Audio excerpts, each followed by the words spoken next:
Judicial complex हमला case में परवेज इलाही की जमानत मंजूर कर ली गई है। इंसदाद दहशतगर्दी अदालत के जज अबुल हसनात जुल्करनैन ने 20,000 रुपये के मुचलके के एवज ये जमानत मंजूर की।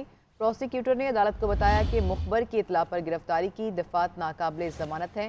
FIR के दर्ज होने के 6 माह बाद परवेज इलाही का नाम डाला गया। इस केस में चेयरमैन PTI समेत दीगर की जमानतें हो चुकी हैं। अदालत ने रिमार्क्स दिए कि FIR में परवेज इलाही नामजद नहीं। 3 रोज़ा जिस्मानी रिमांड के दौरान भी कोई चीज़ बरामद नहीं की गई।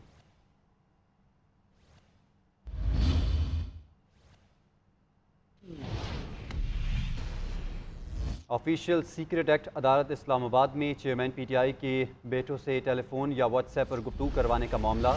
जेल हुकाम ने चेयरमैन PTI के बेटों से टेलीफोनिक गुफ्तगू करवाने से इनकार कर दिया। अटक जेल हुकाम ने तौहीन अदालत दरख्वास्त में जवाब जमा करा दिया और अदालत ने केस की समाअत 18 सितंबर तक मुलतवी कर दी है। इसी से मुतालिक मजीद तफसीलात लेंगे नुमाइंदा GNN इदरीस अब्बासी से। जी इदरीस, क्या डिटेल्स हैं आपके पास? जी देखें कि जो अटक जेल हुकाम ने चेयरमैन PTI को उनके बच्चों से मुलाकात करवाने से इनकार कर दिया है और खुसूसी अदालत में अपना जवाब जो है वो सुप्रीटेंडेंट अटक जेल ने जमा करवा दिया है और उसमें कहा है कि chairman PTI official secret act के तहत मुकदमे में अटक जेल में कैद हैं और जेल कैवानीन में कैदी की बैरून मुल्क टेलीफोन पर बात कराने की कोई शिक जो है वो मौजूद नहीं है। ऑफिशियल सीक्रेट एक्ट के कैदियों को PCO की सहूलत भी मुहैया नहीं की जा सकती। सुप्रीटेंडेंट अटक जेल अदालती अहकामात की खिलाफ वर्जी का जो है वो सोच भी नहीं सकते। ये उन्होंने अपने जवाब में लिखा है। रिपोर्ट के साथ उन्होंने डायरेक्टर पंजाब प्रिजन फाउंडेशन का जो मरासला है वो भी जो है वो इस रिपोर्ट के साथ जो मुंसलिक करके अदालत में जमा करवाया है। जी इदरीस अब्बासी तफसीलात बता रहे थे आप, आपका शुक्रिया। मुस्लिम लीग नून के रहनुमा साबिक वज़ीर दिफा ख्वाजा मोहम्मद आसिफ कहते हैं कि TTP काबुल की इत्तेहादी है। अफगान सरजमीन पाकिस्तान के खिलाफ दहशत गर्दी के लिए इस्तेमाल हो रही है। अपने एक ट्वीट में उन्होंने लिखा कि अफगानिस्तान के साथ मसाइल बहुत संजीदा नौयत के हैं। अफगानिस्तान का फ़र्ज़ है कि वह अमन की ज़मानत और फ़रोग़ यकीनी बनाए। खैर सगाली और नेक ख्वाहिशात एक तरफा नहीं हो सकते। अफगानिस्तान के साथ मसाइल मरीज़ों की आमदोरफ्त और तजारत तक महदूद नहीं। बोले कि मरीज़ों के तैमादारों के लबादे में दहशतगर्द पाकिस्तान आ रहे हैं। ख्वाजा मोहम्मद आसिफ का ये भी कहना है कि पाकिस्तान की फ़ौज और शहरी शहीद हो रहे हैं। पस मंज़र सामने रखने की ज़रूरत है। ये एक अहम ट्वीट किया गया है साबिक वज़ीर दिफा ख्वाजा मोहम्मद आसिफ की जानिब से, जिसमें उन्होंने ये लिखा है कि TTP काबुल की इत्तेहादी है। अफगान सरजमीन इस वक्त पाकिस्तान के खिलाफ दहशतगर्दी के लिए इस्तेमाल हो रही है। और साथ ही साथ उन्होंने ये भी लिखा कि अफगानिस्तान के साथ मसाइल बहुत संजीदा नौयत के हैं। अफगानिस्तान का ये फ़र्ज़ है कि वह अमन की ज़मानत और फ़रोग़ को यकीनी बनाए। पाक अफगान बॉर्डर तुरखम को 9 रोज़ बाद पैदल चलने वालों और गाड़ियों की आमदोरफ्त के लिए खोल दिया गया है। तुरखम बॉर्डर 6 सितंबर को फोर्सेस में फायरिंग के तबादले के बाद बंद कर दिया गया था। इस हवाले से बात करेंगे हमारे नुमाइंदे जुनेद आलम से। जुनेद बताएगा, मामूलात जो हैं वो दोबारा से बहाल हो चुके हैं? जी शुक्रिया।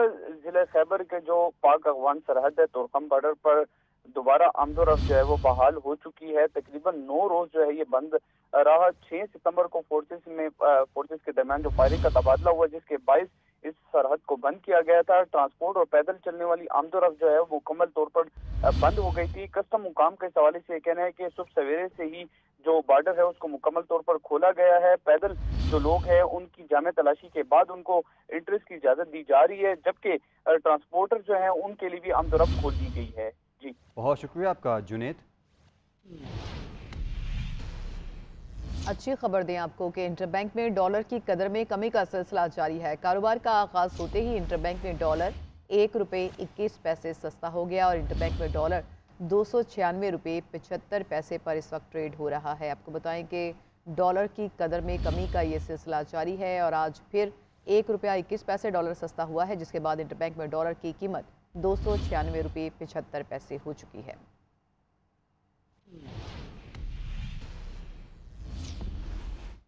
स्टेट बैंक ऑफ पाकिस्तान ने नया पाकिस्तान सर्टिफिकेट्स के लिए मुनाफे की शरह में इजाफा कर दिया। 3 माह के डॉलर सर्टिफिकेट्स की शरह मुनाफा 1.25% से बढ़ाकर 8.25% मुकर्रर की गई है।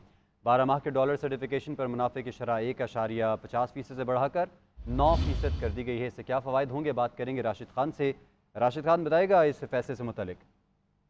जी शुक्रिया। देखिए, नया पाकिस्तान सर्टिफिकेशन के लिए जो मुनाफे की शरह है इसमें स्टेट बैंक ने इजाफा किया और 3 माह की जो डॉलर सर्टिफिकेशन की शरह मुनाफा है वो 1.25% से बढ़ाकर तकरीबन 25% मुकर्रर कर दी गई है। और इसी तरह पाकिस्तानी रुपए का जो शरह मुनाफा है वो 6% से बढ़ाकर जो है वो 21% कर दिया गया हो।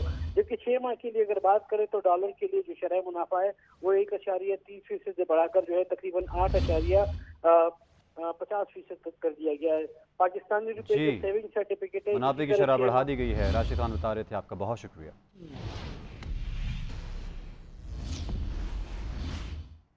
बिजली चोरों के खिलाफ क्रैकडाउन का नवा रोज़। फेस्को की टीम्स ने मजीद 148 बिजली चोर धर लिए। 4,35,000 से ज़ायद यूनिट्स की मद में 2 करोड़ 19 लाख के जुर्माने आए। खुसूसी मुहिम में 9 दिनों के दौरान 776 बिजली चोर पकड़े गए। मजमूई तौर पर 9 करोड़ 15 लाख से ज़ायद के जुर्माने आयद किए गए। अब तक 1 करोड़ 26 लाख रुपए रिकवर किए गए हैं। 495 के बिजली चोरों के खिलाफ मुकदमात का इंदराज भी किया गया है। डायरेक्टर सप्लाई से बिजली चोरी पर 12 मुल्जिमान को पुलिस के हवाले किया गया। पाकिस्तान पीपल्स पार्टी की सेनेटरल एग्जीक्यूटिव कमेटी का इजलास आज फिर होगा। बिलावल हाउस लाहौर में होने वाले इजलास की सदारत बिलावल भुट्टो और आसिफ अली जरदारी करेंगे। मुल्क की सियासी सूरत हाल और मौशी अमन अमान की सूरत हाल ज़ेर बहस आएगी। इजलास के बाद इलेक्शन के हवाले से पीपल्स पार्टी अपने मौक़िफ़ से आगाह करेगी और चेयरमैन बिलावल भुट्टो की प्रेस कॉन्फ्रेंस का भी आज इम्कान है। आपको बताएं कि पीपल्स पार्टी की सेंट्रल एग्जीक्यूटिव कमेटी का इजलास आज फिर होगा और इसकी सदारत बिलावल हाउस लाहौर में आसिफ अली जरदारी और बिलावल भुट्टो करेंगे। मुल्क की सियासी सूरत हाल और मौशी अमन अमान की सूरत हाल पर बहस की जाएगी। इजलास के बाद इलेक्शन के हवाले से पीपल्स पार्टी अपने मौक़िफ़ से आगाह करेगी और इस सिलसिले में चेयरमैन बिलावल भुट्टो की प्रेस कॉन्फ्रेंस का भी आज इम्कान है।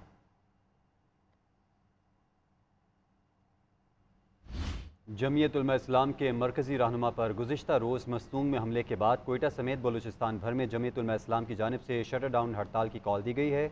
शहर के तमाम छोटे और बड़े तिजारती और कारोबारी मराकज़ बंद और ट्रैफिक भी मामूल से कम है। तफसीलात जानेंगे हमारी नुमाइंदा खतीजा काकड़ से। जी खतीजा।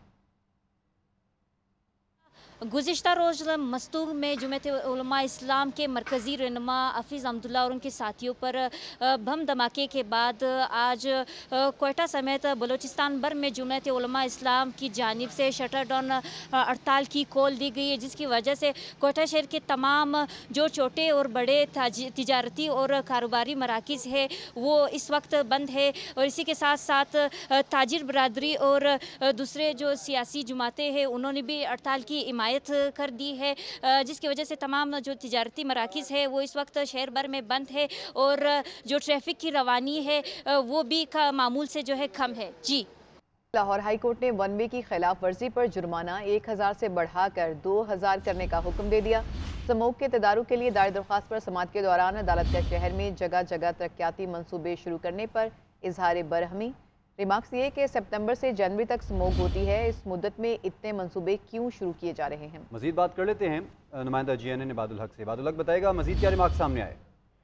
जी, लाहौर हाई कोर्ट ने के जस्टिस शाहिद करीम ने एक तो ये हुक्म दिया है कि जो भी वन वे की खिलाफ वर्जी करे मौके पर ही उन्हें 2000 रुपए का जुर्माना किया जाए। इसके अलावा वन वे को रोकने के लिए जो उसकी खिलाफ वर्जी की जाती है उस पर बैरियर भी लगाए जाए। अदालत ने इस बात पर भी हैरत का इजहार किया कि निगरान हुकूमत इतने ज्यादा तकरीयाती काम क्यों करा रही है, क्या उन्होंने कोई इलेक्शन लड़ना है।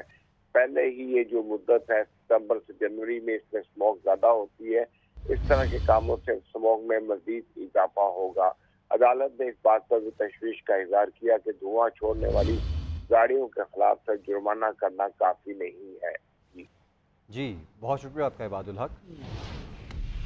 बात करें मौसम की तो मगरबी हवाओं का सिस्टम मुल्क में दाखिल हो गया है। लाहौर में सुबह सवेरे बूंदाबांदी हुई। मुल्क के मुतादिद इलाकों में बुध तक मूसलाधार बारिश की पेशगोई की गई है। नदी नालों में तुग़यानी और पहाड़ी इलाकों में लैंडस्लाइडिंग के पेश नज़र मुतालिका इदारों को चौकस कर दिया गया है। ज़्यादातर मैदानी इलाकों में आज मौसम गर्म और खुश्क रहने का इम्कान है। बारिशों के नए सिस्टम की एंट्री। लाहौर में सुबह सवेरे बारान रहमत। 20 सितंबर तक मूसलाधार बारिश का अलर्ट जारी। ठंडी हवाओं के साथ काली घटाओं ने लाहौर को अपनी लपेट में ले लिया। गरज चमक के साथ सवेरे सवेरे कहीं रिमझिम और कहीं हल्की बारिश हुई, जिसके बाद मतला साफ मगर मौसम खुशगवार हो गया। खैबर पख्तूनख्वा कश्मीर समेत बलाई इलाकों में भी बादल आ गए। 20 सितंबर तक मुल्क के बेशतर हिस्सों में तेज बारिश बरसाएंगे। PDMA ने खबरदार किया है कि मूसलाधार बारिश से नदी नालों में तुग़यानी आने का खदशा है। पहाड़ी इलाकों में लैंडस्लाइडिंग हो सकती है। मुतालिका इदारों को अलर्ट कर दिया गया है। आज पोठोहार, इस्लामाबाद, मरी समेत शुमाल मशरकी पंजाब में बारिश की पेशगोई की गई है। पेशावर, दीर सवात, एबटाबाद और गुर्दनवाह में तेज हवाओं और गरज चमक के साथ बारिश हो सकती है। खुसदार और गुर्दनवाह समेत बलूचिस्तान के बाज़ इलाकों में बादल बरसने की तवक्को है। महकमा मौसमियात का कहना है कि आइंदा 24 घंटों के दौरान जनूबी पंजाब, सिंध और बलूचिस्तान के बेशतर इलाकों में मौसम गर्म और खुश्क रहने का इम्कान है। कंदकोट में सुई गैस की पाइपलाइन फटने से कराची में गैस की फराहमी मुतासर हो गई है। कुछ इलाकों में गैस का प्रेशर कम है, जिसकी वजह से लोगों को मुश्किलात का सामना करना पड़ रहा है। तर्जुमान सुई सदन गैस कंपनी के मुताबिक गैस की फराहमी में इससे वाज़ेह कमी ना आना हमारे सिस्टम को बुरी तरह मुतासर कर रहा है। इंतज़ामिया घरेलू सार्फिन को अव्वलीन तरजीह पर रखते हुए गैस लोड को मैनेज करने की कोशिश कर रही है। तफसीलात जानेंगे साकिब आलम से। जी साकिब। बहुत शुक्रिया। कराची शहर में गुज़िश्ता 2 रोज़ से गैस की फराहमी जो है वो शदीद मुतासिर है, जबकि सुई गैस हुकाम का ये कहना है कि कंदकोट के अंदर सुई गैस की जो लाइन है वो फटी है, जिसके बाइस कराची शहर को गैस की फराहमी जो है वो मुअत्तल हुई है। गैस ना मिलने के सबब कराची में जो ख़वातीन हैं उनको उमूर ख़ानादारी में शदीद दुश्वारी का सामना करना पड़ रहा है। ख़वातीन के लिए 2 वक्त का खाना बनाना भी जो है वो अब दुश्वार हो गया है। शहरियों से जो हमारी बात हुई तो उनका यही कहना है कि महंगाई के इस दौर में बाहर से खाना ख़रीदना जो है वो उनके लिए शदीद मुश्किल हो गया है। जबकि दूसरी जानिब जो शहरी हैं वो LPG सिलेंडर्स का इस्तेमाल कर रहे हैं, जो कि लाजमी तौर पर हादसात का सबब बन सकता है। कराची समेत जो दीगर इलाके, दीगर शहर जो हैं वो गैस की सप्लाई जिनको नहीं हो पा रही और वो मुतासिर हैं, उनको जो है गैस की सप्लाई को यकीनी बनाया जा सके ताकि शहरियों की मुश्किलात जो हैं वो हल हो जाएं। जी।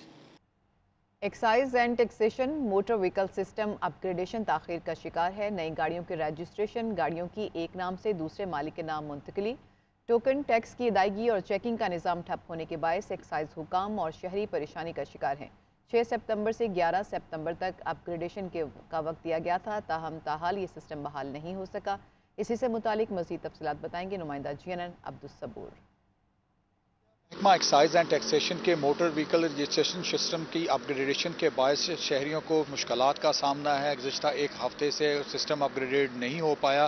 तख़ीर से यहाँ पर शहरियों को मुश्किलात का सामना है। वहीं पर महकमा एक्साइज के अफसरान को भी शदीद दुश्वारी का सामना करना पड़ रहा है कि रजिस्ट्रेशन का अमल जो है वो रुका हुआ है। इसके साथ साथ टोकन टैक्स जो है उसकी अदायगी का सिलसिला थम चुका है। सिस्टम जो है ताहाल तख़ीर का शिकार है, अपग्रेड नहीं हो पाया। और अब जो है एक्साइज हुकाम की जानिब से 17 सितंबर की तारीख दी जा रही है। शहरी शदीद मुश्किलात से 2-4 हैं। यहाँ पर नई रजिस्ट्रेशन के लिए आने वाले शहरी फाइलें लेकर एक्साइज ऑफिस पहुँचते हैं और यहाँ से मायूस ही घरों को वापस लौटने पर मजबूर है। उनका यही कहना है कि हुकूमत जो है मुकर्रर वक्त में मोटर व्हीकल रजिस्ट्रेशन सिस्टम को जो है वो अपडेट करे ताकि शहरियों को इस हवाले से आसानी हो। जी।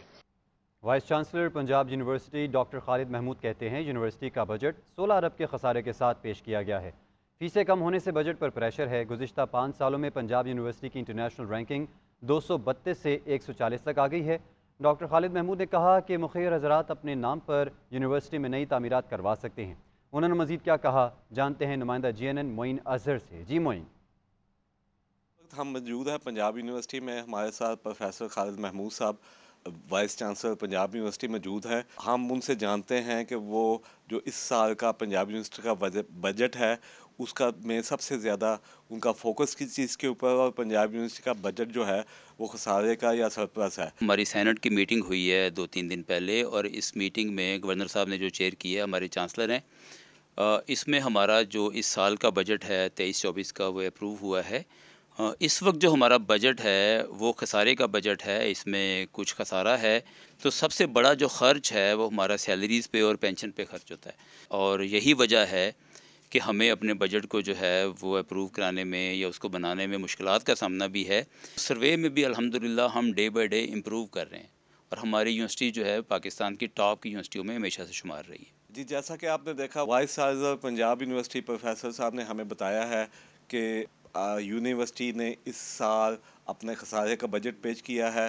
तहम यूनिवर्सिटी को मुख्तलिफ प्रोजेक्ट्स के लिए जो है वो मुखय्यर हज़रात तावन फराहम कर सकते हैं। बरतानिया पुलिस ने 10 साला बच्ची सारा के कत्ल केस में गिरफ्तार वालिद इरफान शरीफ, सौतेली वालिदा बेनिश बतूल और चचा फैसल को कत्ल के मुलजिम नामजद कर दिया है। बरतानवी पुलिस के मुताबिक इरफान, बेनिश और फैसल कत्ल के जिम्मेदार हैं। सरे पुलिस आज तीनों मुलजमान को गल्फोर्ड मजिस्ट्रेट की अदालत में पेश करेगी। पोस्टमार्टम में बच्ची के जिस्म पर चोटों के निशानात पाए गए थे। गुज़िश्ता रोज़ पाकिस्तान से बरतानिया वापसी पर तीनों अफराद को सारा के कत्ल के शुबे में गेटवे एयरपोर्ट से गिरफ्तार किया गया था। बरतानवी पुलिस सारा शरीफ हलाकत केस की मुलजमान से तहकीकात कर रही है। 10 साला बच्ची सारा शरीफ की लाश 10 अगस्त को सरे में घर से मिली थी।